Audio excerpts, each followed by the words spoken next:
20 जुलाई 2022 के बाद हिमाचल प्रदेश की राजनीति में और ज्यादा उबाल आने वाला है, क्योंकि इस दिन कांग्रेस पार्टी द्वारा बनाई गई चार्जशीट कमेटी अपनी चार्जशीट को पार्टी हाईकमान को सौंप देगी।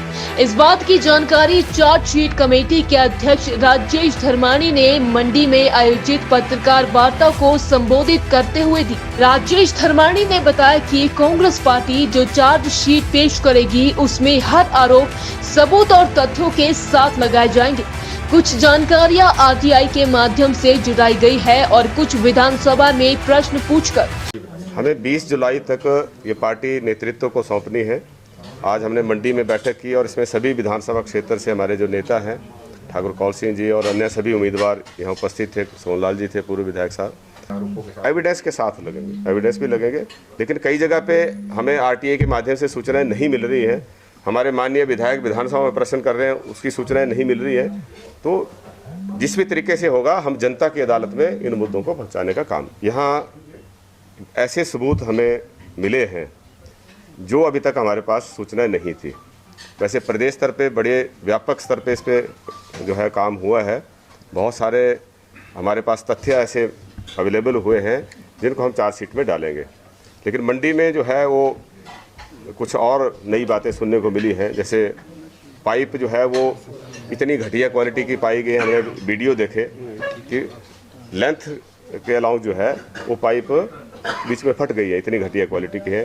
उनको प्रॉपर डेप्थ पे नहीं डाला गया, या जो बड़े डाई की पाइपें हैं उनके वेल्डिंग घटिया किस्म की लगाई है, क्योंकि उसमें पानी बहुत ज़्यादा होगा, ज़्यादा प्रेशर पे होगा, वो आने वाले समय में उस गांव में या उस एरिया में तबाही मचा सकती है।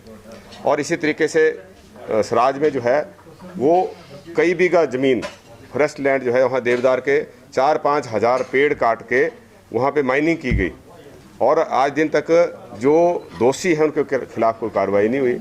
और लीपापोती करने के लिए अब वन विभाग ने उसमें फेंसिंग कर दी और उसमें पौधरोपण कर दिया, जबकि पहले तो दोषियों के खिलाफ कार्रवाई करने की बात है और वो सेकेंडरी एक्शन था। और उसी तरीके से रिक्रूटमेंट्स के ऊपर बड़ी भर्तियाँ हुई। यहाँ भी देखा गया कि लेबर जो भर्ती की, जिसको मल्टीपर्पज़ के वर्कर के नाम से आईपीएस में भर्तियाँ हुई, ऐसे लोग लगे जो इनकम टैक्स पेई फैमिली से हैं। वो इसलिए लगे क्योंकि बीपीएल का कोई नंबर नहीं रखा गया, गरीबी का कोई ध्यान नहीं रखा गया। और उसमें एक कंपनी है शिमला क्लीन बेस, जिसके अनुभव को नंबर दिए गए। बाकी इसी विभाग की स्कीमें चलाने में भी जिन लोगों ने कई वर्षों तक काम किया है उनको उसके अनुभव के कोई नंबर नहीं दिए गए। तो पूरी तरह से मेरिट को इग्नोर किया गया।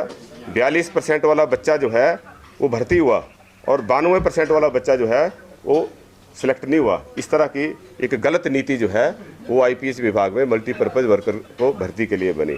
और ऐसे भी सूचनाएं मिली हैं कि सरकारी ज़मीन के ऊपर कब्जा करके दुकानें बनाई गई ताकि जो सत्ता से जुड़े लोग हैं उनको जो है वो दुकानें अलॉट की जा सके। ऐसी भी सूचनाएं मिली हैं कि काम हो गए, उनका उद्घाटन भी हो गया, उसके बाद जो है वो टेंडर लग रहे हैं और बड़ी ऊंची दरों के ऊपर लग रहे हैं। जो पीडब्ल्यूडी है उसमें अर्थवर्क से रिलेटेड इतनी धांधलियाँ हुई हैं जो हमारी इमेजिनेशन से बाहर की हैं। ऊंची दरों के ऊपर और क्वांटिटी को बढ़ाकर जो है वो अपने चहेते ठेकेदारों को अनुचित तरीके से लाभ दिया गया। उज्जवल हिमाचल के लिए मंडी से उमेश भारद्वाज की रिपोर्ट।